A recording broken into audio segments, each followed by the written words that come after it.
relatively speaking, but they are the same color pattern that he wore at the All-Star game. Hopes that's going to be good luck for him. And Jim Clark fires it up, and the Pistons have it. Live TNT coming in as the #1 seed in the Eastern Conference, having won 50 and lost 32. Atkins trying to get underway, hits a three to start the game scoring. 8-2 in favor of the Pistons. Here's Atkins, who has hit 2 threes and been playing much tougher out on the line. And here is Hamilton with a basket and a foul. Rip Hamilton got Eric Snow in the air, makes the basket, and a chance to open up a 9-point Piston lead. Hamilton's as good as any mid-range pull-up jump shooter in the league there. As he picked up this dribble, he shot fake, drew Snow's contact, and then finished with a basket and a chance for a 3-point play. Screen with 6 on the shot clock, and open is Snow from the baseline, hits his second. And that's the maturity you talked about earlier, Dick, for Allen Iverson. They ran the second player at him, Chucky Atkins. He found Snow, put it right on his hands, and again, Snow's a very improved jump shooter. And reposting is Hamilton with a long turnaround, and Rip Hamilton now with 7 points, and it is now 30. And there's Ben Wallace with the block, and Snow is back. Atkins to Hamilton. So there has the block shot resulting in the transition basket. That's how it works. Good defense. Have the big edge there. So it's 18-4, and the pass inside, and a great feed from Iverson to Kenny Thomas. His commitment to passing the ball has been a big step forward for the Sixers. And here's Cliff Robinson on the pick and spot up, hitting the jumper. 20-6, Detroit coming out for Detroit. Crowd looking for the offensive foul from Iverson, and he turns around and hits the three, and the crowd now really doesn't like it. Here comes Iverson. He's coming right at Atkins. That's a dead charge. Official sees it as a no call. Jumper, and Atkins with the outlet now to Hamilton. Hamilton will pull up for a jumper and hit. Hamilton now with 11 points, coming in averaging nearly 26 a game in this series. And they've got to be concerned with taking too many jumpers in transition. Here's Coleman, and the basket counts in a foul. So finally, Allen Iverson gets Derek Coleman into the game, and why not, considering how much he has contributed thus far. When we guarded Iverson, we felt he was more dangerous along the baseline there. He got baseline to his right hand and found Coleman.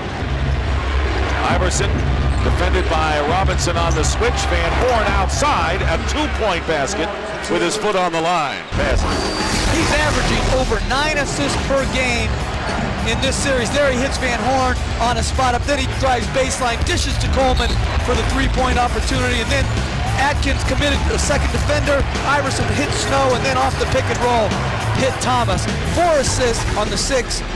2-0, which they were, but they are looking to continue the momentum. Philadelphia has cut into their lead, and a 3-point basket by Hamilton. He is red hot, and that is the 4th 3-pointer for Detroit. Thomas, they've got to a quick lineup. And Greg Buckner. And Buckner, right. And here is Prince. He hits a 3. Tayshaun Prince, who only played 10 minutes in the regular season. That was a great adjustment by Carlisle to go to Prince in the Orlando series. He defended McGrady as well as any one person can. Aaron McKee comes back with his 2nd straight field goal, and it is a 19. 43 seconds to go as Kenny Thomas goes in untouched for the layup. And again, 15 points for Hamilton, all in the first quarter. He is their leading point maker, and now he gets his first basket of the second quarter. And it is a 9-point, 10 on the shot clock. Hamilton with only 1 field goal since the first half. And here's Iverson with a foot race, and he lays it in. Allen Iverson with only his 2nd field goal of the game. Buckner into the game, and the 2 free throws, and the Snow down with 10 points. The only Sixer in double figures. And here comes Hamilton firing a 3-pointer. It counts at the buzzer. With a defender on his elbow, Rip Hamilton. And let's see if they call it a 2, and the officials are gathering at midcourt to see whether Hamilton will get 2 or 3. Here it is, Jeff. Hamilton does a good job. That looks like a 2 right there to me. And again, this is where good officiating comes in. They can go to the replay. That's clearly a 2-point shot. They will see it on the replay, but they show good communication on the floor. This is an excellent. And Michael Curry. Here is Coleman with the short jumper, and they want to get him under 4 for 7 shooting. Replaces Van Horn. And this may well be a benefit to the Sixers. Aaron McKee is a glue-type player and had a very good first half offensively. Hamilton with the catch and shoot has 20. And the Sixers definitely a factor here as Iverson hits.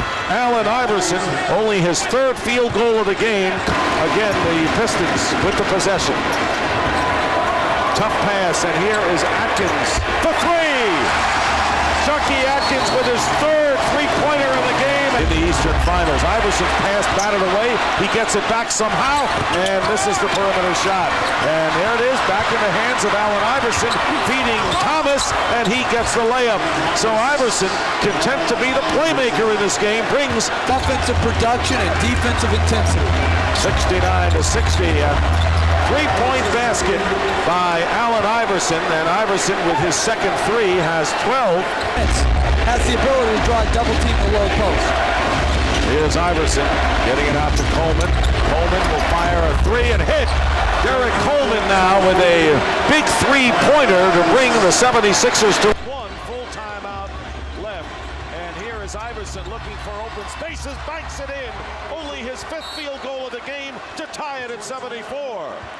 So Iverson, who is 5 for 25 in the game, ties it up with nearly a half a minute to go. He's so dangerous in transition. He finds a little seam and hits a difficult bank shot over Ben Wallace.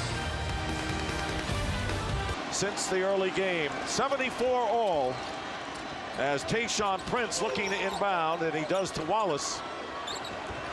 Hamilton. Still stuck at 20 points. Tayshaun Prince in the corner, pounded by McKee. 10 on the shot clock. Here's Prince, determined to go in.